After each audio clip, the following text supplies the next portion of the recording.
August is Women's Month, and we at the station are showcasing powerful and resilient women. These are people who have gone through incredible trauma or change in their life, and they have come back better and stronger. This is Beautiful Milk.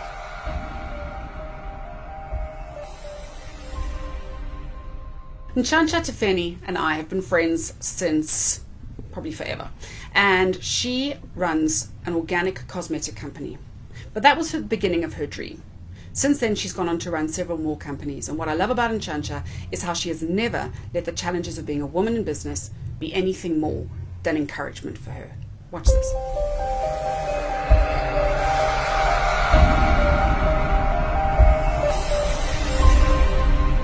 Ntshantsha, the first time I met you, we were promoting a new little shopping centre. Oh, yes, actually. And we all had such high hopes for it. Yeah. And I think you are the sole survivor. But what I loved the most when I met you is how enchanting your product was, because you were so passionate about it and you built it from the very, very bottom up. So tell me about Yavani Naturals. The company started 2011, and I spent about 3 years into new product development. And why the company started was, my background, as you know, is marketing. So I worked for companies like Nestle, Parmalat, Edgar's and all of that, doing brand management and marketing management. And I've always known at the back of my mind that one day I'll have my own brand. I just didn't know what at the time. But I knew that one day I will have my own thing and I'll have my own brand. So when I decided to jump ship, 2007, I was working for Edgar's and then I jumped ship. And I was looking for something, I was yearning for something. And I looked. When I started, I just started doing anything that's marketing and just setting it up and training people there. But that wasn't your passion? Yes, that wasn't my passion at all. I was just doing it to put food on the table. And I did it for a few years up until then the recession came. Yeah. So as a consultant, you'll present this beautiful story and the companies would say, okay, how are we supposed to pay you? We are already retrenching people, so we can't afford, or we can't have a consultant. So I then had to diverse again and start something else. But isn't it amazing how out of adversity, creativity can grow? Exactly.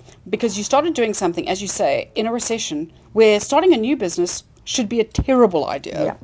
Yep. And also starting a business about which you knew very little at the time should be a terrible idea, and yet you made it flourish.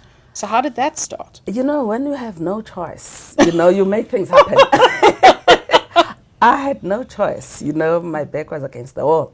So how I started this, when we are desperate, you sit down and it forces you to think.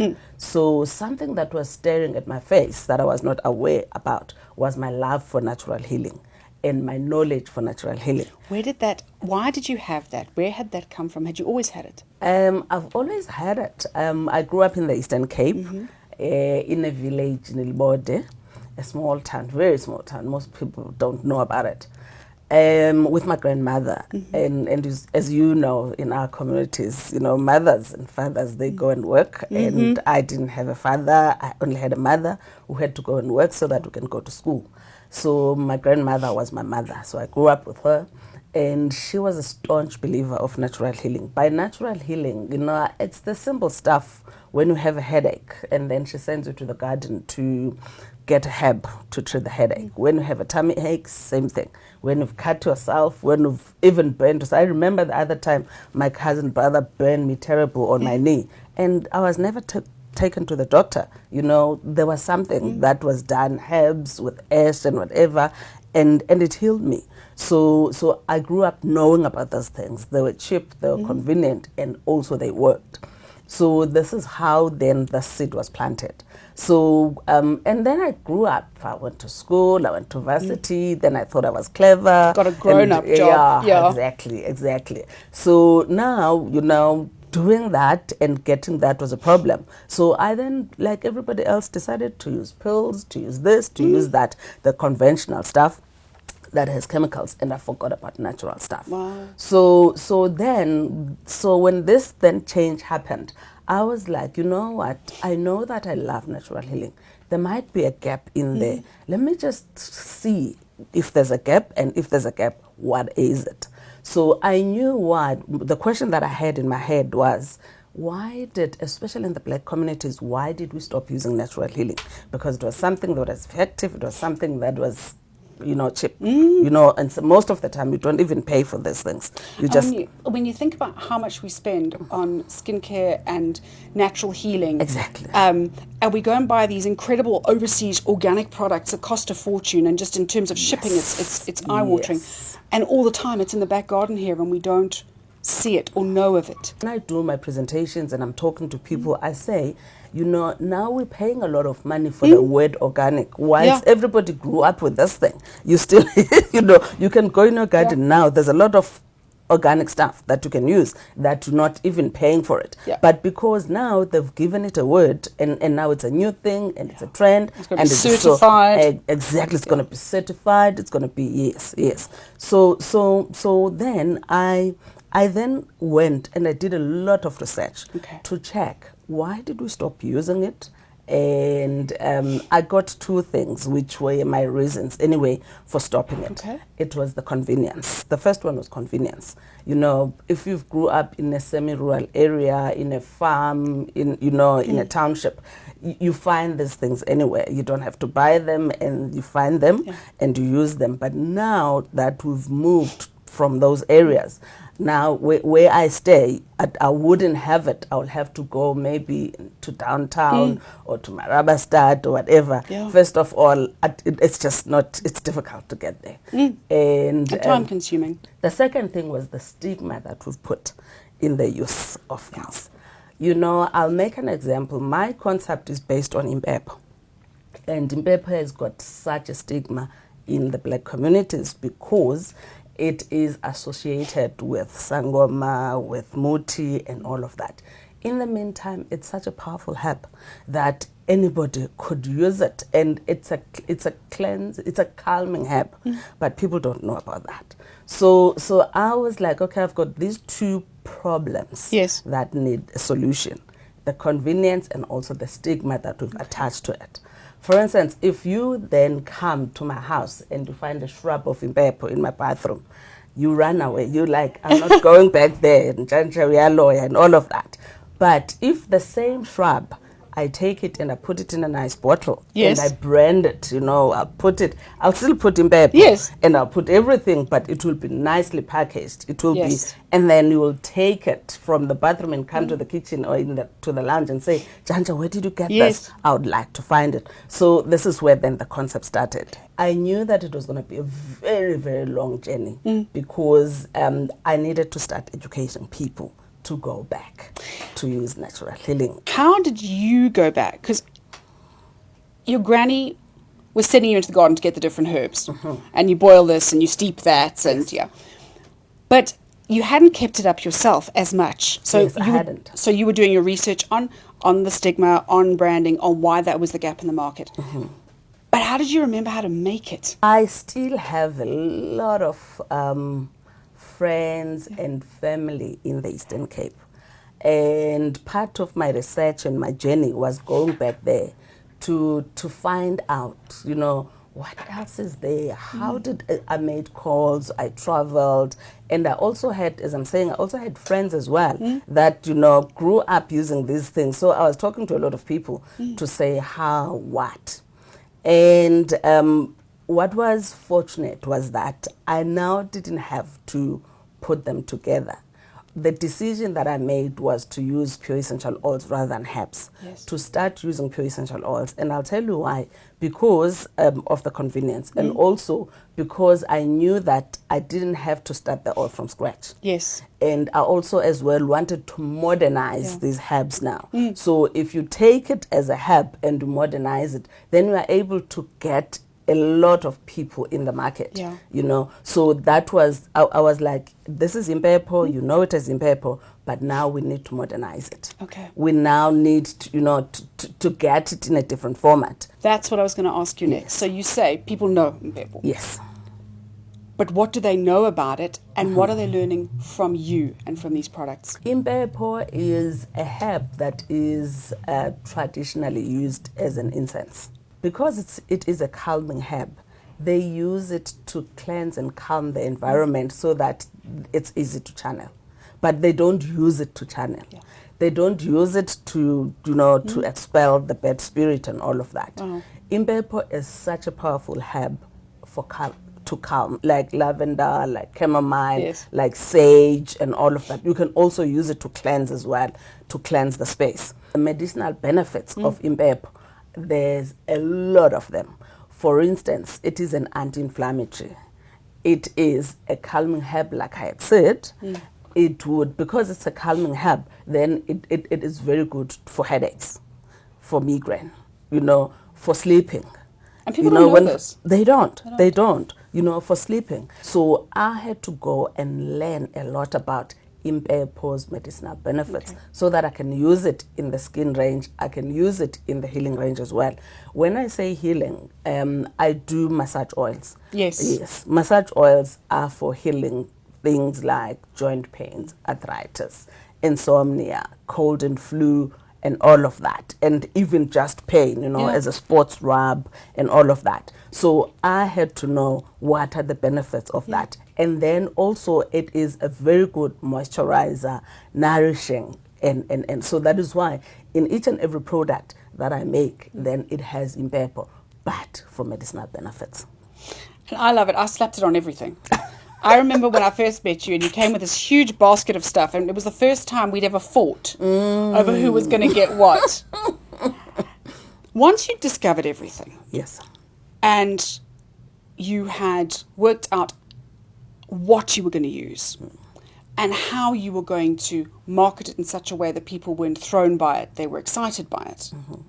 What is the next step? Because the range, the industry you decided to go into is a very competitive one. It is. It's not like you suddenly found a niche that no one else was doing. No. You found a tiny gap in an enormous market. Yeah.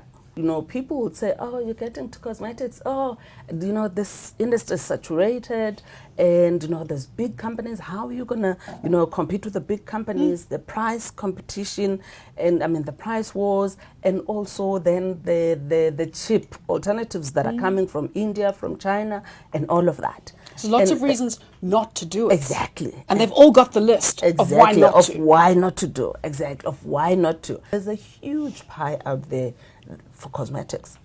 Anybody in this room uses cosmetics. And you don't just use one. You use 3, 4, 5 different types of cosmetics. You use hair, for face, for body, for feet, and massage oils and all of that. Yes. So each and every month you have to go and stock. So my job is to just make sure that in those 13 things that you use in a day, just one is a Ivani, even if it's a lip balm. It's difficult to bring in something that people don't know about, that you need to educate. But once you find that niche, once you work on that niche, once people, latch on it, then you've got it. Anybody grew up using herbs. Yes. You can call it something else, but you grew up using them. You can call Impepho as a sage because other people call it's a sage. It's not, actually, it's not sage, but, it's still Impepho and people use it. If you drank honey and lemon and ginger tea as a child for a sore throat, you grew up using herbs. Exactly. You grew up using herbs. So everybody has done that. So this is why I know that my story is not a black story, it's a South African story. And this is the story that I want to take it out there. And when I've grown and I've got some funding, I need to take it to the continent. I don't want to just be a South African story.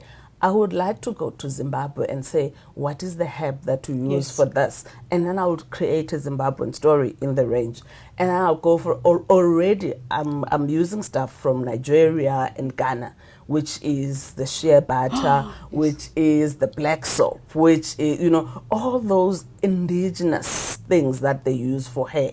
The hennas, the kakas, the chebe oils and all of that. So already in that space, I'm already there. But I would love to go to other countries as well and see what is it that the continent have. Why do you think, as a continent, we don't celebrate more of what we have. And for me, I discovered African black soap purely by accident through your range. Yes.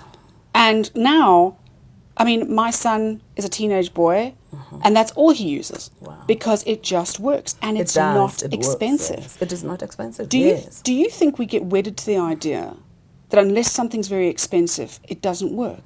We don't believe that whatever that we do with our hands is good enough. Yeah. We believe that somebody else is, whatever that somebody else has done and brought it here is better. People believe that if it comes outside of the continent, it must be better.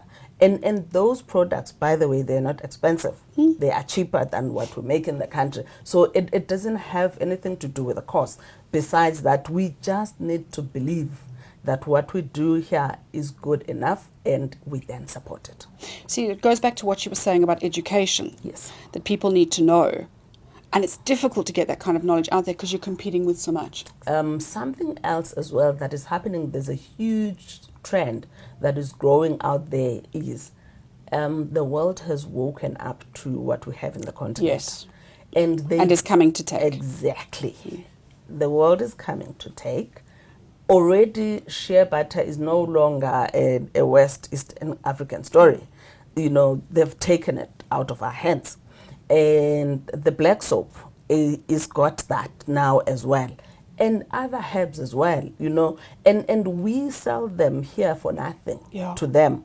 And they take it, they process it a little bit, and then they send it back to us and sell it double the price. It's like rooibos, isn't it? Yes. Here we spend very little on it. Yes. And overseas they call it red bush tea, and they charge a fortune. Exactly. And it's the same thing. It's the same thing. It's the same thing. So twice I've been to Nigeria in Lagos, and part of what I do, I told I use a lot of shea butter in my products because I do natural and organic products. The first time I went there, I did my shea butter, the plain one, and also one that I've scented it with some oils. Smells beautiful. And so I just took shea butter and I packaged it differently. Yeah. And I took it there. I probably took about 20 units with me. I'm telling you, that's the product that went first. And I'm like, I wasn't going to take, my reasoning was that I can't take calls to Newcastle. Yes. You know, because Nigeria is the home of shea butter. Yes. So I'd rather take other products. But that's the product that they bought. And I asked them, I'm like, okay, guys, what's wrong with you? Why are you buying this? Yes. Because this is the product now. Yeah. And they still came back the following day. They're like, we want that, we want that, we want 10 of these. And I'm like, I didn't bring a lot because I thought, you know, and that's the same thing that we were talking about earlier, because they don't believe in their processing. They like, okay, you know what, we don't believe that we process enough here. We don't believe in our processing systems and this and that. In the meantime, I buy this from them and I believe it. I buy from them and I believe it. I just take it and I just process it differently. So this is what I was talking about earlier, that we still have a huge job of just, you know, educating people to say, if this is shea butter, and if South Africa can buy this shea butter from you, then it means it's good enough. If the UK and the US can buy, it means it's good enough for you as well. Well, what I want to move on to now is your marketing, because if we go back to black soap, it's really ugly. And the way to get it is in chunks. You literally, you go somewhere and you go into a market and they chop it up into chunks and it looks like glue, brown glue. Yeah, it does. And it comes with a warning, which is you need to dry it after you use it. Otherwise you end up with brown sludge all over the bath. It looks like something else completely. But it is the most miraculous product. Yeah. So how do you take something that is miraculous but ugly and make it desirable without taking away from the ingredients and the character of the product? How did you do that? Once people get to know about the history of the black soap and they've used it, they seriously don't mind that inconvenience. Actually, staunch believers of black soap, they want it looking like a brick. They want it looking that funny, because then once you take it and you modernize it, then it loses the authenticity of black soap. So I know what it is and you know what it is. But for people watching this, what is black soap? So long before we were introduced to the life boys and them, people used to use ash, you know, to wash. So you take ash, you put it in the water, and it foams. And it's the best detergent. It's the best, yes, antiseptic and all of that. So people would use that as soap. And then some, they would even use it to brush teeth and. So it was used a long time ago. However, then women in the rural areas in East and West Africa, what they did in Nigeria, it originated actually in Nigeria. What they would do, they will take, they have a fruit they call plantain. Yes. It looks like a banana. So they take that fruit, they'll dry it, they'll burn it, and they'll then make ash out of that. Why they would use this peel? It's because it's got all the essential nutrients for the skin. Things like vitamin E, vitamin A, D, it's natural sunblock, and all of that. So they took that and use it because of that. So what they will do, they'll take this, they will, mix it with shea butter. Coconut oil is, it's a natural surfactant. Yeah. So you could, even when you're using natural soap, then you would use coconut oil because then it foams. Then it's got variations now. So they will use honey, they will use lemon, they will use camwood. Camwood powder, it's another very important powder that's from a bark. So what they would use, it was used for a baby's first birth.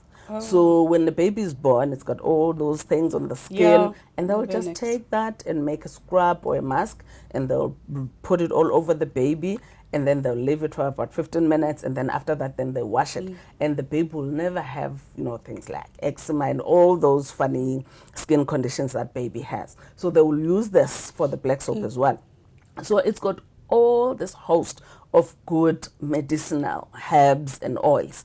That's what makes black soap. And it's cheap. It is so cheap. And I mean, I was very lucky to to get to know a lady from Nigeria.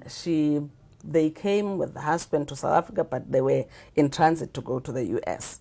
But they ended up staying in South Africa for about 10 years.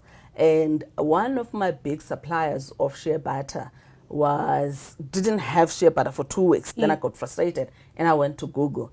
And I got a company, and I saw this is a black lady. Let me just call her. And I called her, and she was like, I'm from, where are you? I'm in Kempton Park. I got into the car, then I went. And, that was a blessing for me, because we then got, such rapport, a relationship and stuff.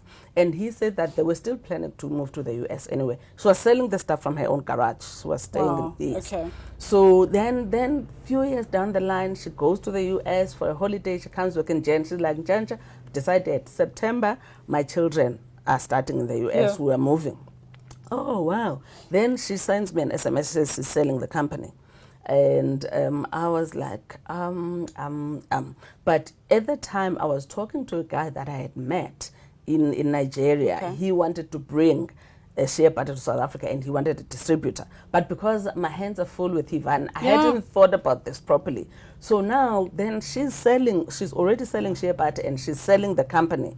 So I was like, maybe this is a God's way for me to get into this industry. So besides now that I'm doing finished product, I'm also now in selling the natural and organic ingredients. You are all about female empowerment. I mean, ever since I've known you, that's what you've always worked on, upliftment. And whenever something good has happened for you, you've tried to work out how you can ripple it out to others.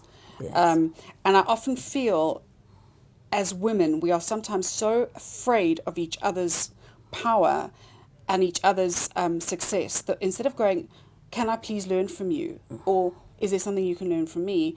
We tend to almost silo ourselves up. Yes. And so we're sitting here talking about stuff that I use and that you make. And full disclosure, you don't pay me to say that. I just love your stuff. I know. So I really appreciate it. No, but I love it. It's fantastic. It's fantastic. I've got my kids onto it as well. So now how do you take what I know and I love and turn that into something that's mainstream? There's seriously a trend shift from conventional to natural and then organic. Yeah. People now have started reading ingredients on the labels of products that they use. Yeah. And that's my market. And I know it's not going to be everybody for now, Sure. but I know that that industry is growing. And I was very fortunate that I got into it whilst it was starting. By the time it grows, then I need to be there. So what makes my journey to be a bit long and hard is that because I have to follow the growth Yes. of that market and that industry. And I am not frustrated that much, besides that it hits me in the pocket. Because Still a big frustration. it is, yeah, it's still a big frustration. Because I know that, there's something in there. Yeah. And I know that, people that believe in it, they don't need to be convinced. Another huge growing trend of online and digital marketing. Yes. So people buy online and they want to sit on their desk and they will buy. So I want Ivani and also Daolis Organic Products to be, very key and main on online. People sit and they must sit and they must be able to buy the product online. They don't have to go into a physical store to be able to get my products. You're way ahead of the curve. If I can just press click and send my address and use my exactly. So that's exactly what I'm doing. I'm in a space where there's a lot of people that are coming to buy the raw ingredients, and they want to know, what can I use for my hair? What can I use for this? How do I mix this? I want to start my business. Where do I start? So I find that I spend a lot of time, mentoring and giving, talks to people on how to start a business and what I think works. What are the things to do? What are the things not to do? I can help you to make your own product. I can help you to formulate your own product. And there's generic formulations as well that you can get on internet. There's this, there's that. But the only thing that I can help you to do is how to mix this in order that it doesn't separate. How to mix this in order that it doesn't change color. Yeah. How to mix this in order that, it doesn't need to stay in the fridge, so that, because that's another thing when you're mixing natural products. Yeah. If you don't preserve them, then they need to stay in the fridge. It goes off, exactly. So we can start there. Someone's watching this and saying, yes, but she has a background in marketing and she was consulting and she had this incredible job beforehand and she knew all this stuff. Because they're kind of like legit excuses, but they're still excuses. And I don't know if I could do that, and I don't have and I do a bit of baking after school, and what do you say to somebody who's got a little dream but is busy banging it down with a big hammer because they're scared? There's nothing that is impossible. And right enough, it costs money. Right enough, if you have relevant experience, you can do this. However, those people have mixed something before. You earlier on, you were talking about drinking hot water with lemon and ginger and honey. You can sell that, by the way, as a cold and flu recipe. Yeah. You can sell that. So everybody is able to make something, and everybody is able to sell something. If you've got family, if you've got a few friends, you start there before you go. So the only thing that you need to do is to be able to mix a product that works, and you start the product with you. And once people see your skin, they'll be like, oh, what are you using on your skin? Can you mix it for me? Or can you share? What are you using on your hair? This is how people start. I really, really started from my own pocket. And I'm still, doing this from my own pocket, by the way. And starting from your own pocket is hard. Sure. And what I advise people that I mentor is that if you are working, don't jump ship up until your business is growing and it can sustain you. So start while you are working. I mean, when I worked for big companies, I saw people selling Environ, selling Tupperware, selling AMC and all of that. Yeah. You can start your own brand. It doesn't have to be, those products, Herbalife. It has to be, you can do that on your own product. You have your own cooler bag that you take to work and people can buy from you, and you grow your company like that. A lot of people have started like that, their own brands and their own companies like that. So don't think about starting as big as, as somebody who knows. And the other thing is to just inform and research. Learn about what you're wanting to do And I talked about internet earlier. Yeah. There's a lot of knowledge in there. There's a lot of companies that are teaching people how to do this, how to do that, what not to do. If you start there already, you are like 50% ahead of what you're trying to do. Biggest lesson? Wow. Passion. If you are passionate about what you do, people see it. Because, it's something that you love, and you make sure that, you do, and you're giving it your all. Just passion alone, it takes you very, very far. And then don't focus on the money. I know money is very crucial. But if you start with being passionate about it, money just rolls in and comes in. And also, do not work alone. There's a lot of help out there.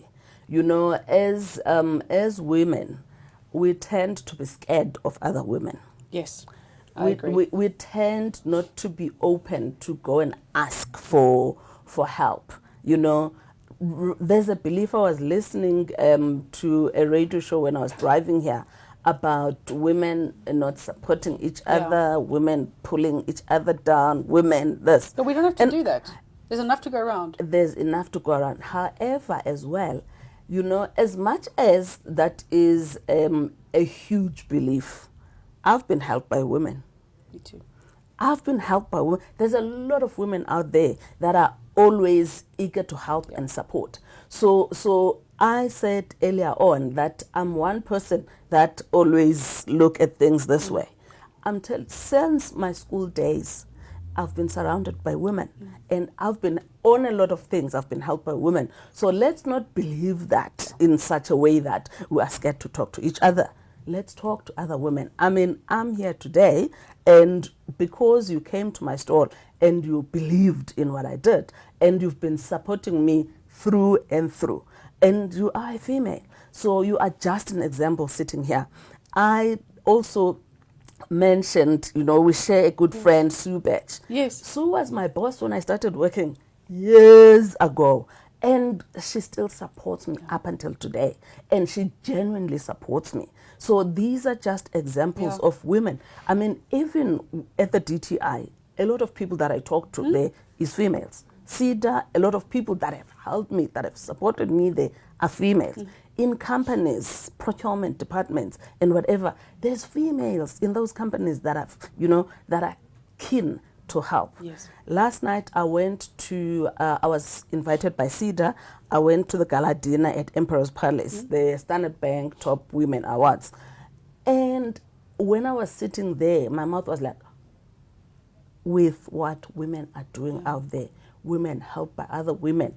And what was nice as well, there's now an award about a male that is empowering people in companies, So that is being recognized as well, that there's a lot of male in huge companies that are for women empowerment. So the philosophy that I started with when I started the business, which is what I've lived, by the way, even when I was working, was growing others as you grow, lift others as you go, and empower others. I do a lot of not exhibition as such. I do exhibitions, but I also do a lot of talks just to share my story. That this is where I'm from, and this is where I am today. And my story is helping other people to say, after each and every talk, there will be a few women that will call me, and I'll say, come, let's sit, let's chat. These are the women that will be like, okay, I bake cakes over the weekend, or, I love cooking, or I love sewing stuff, or then we sit and we look at her passion and say, how can we turn that into a business? You are one of the most generous women I've ever met. It has been such a pleasure and a privilege to sit with you. Thank you very much for coming in and chatting on Beautiful Makeup. Thank you, and thank you for the opportunity. Playing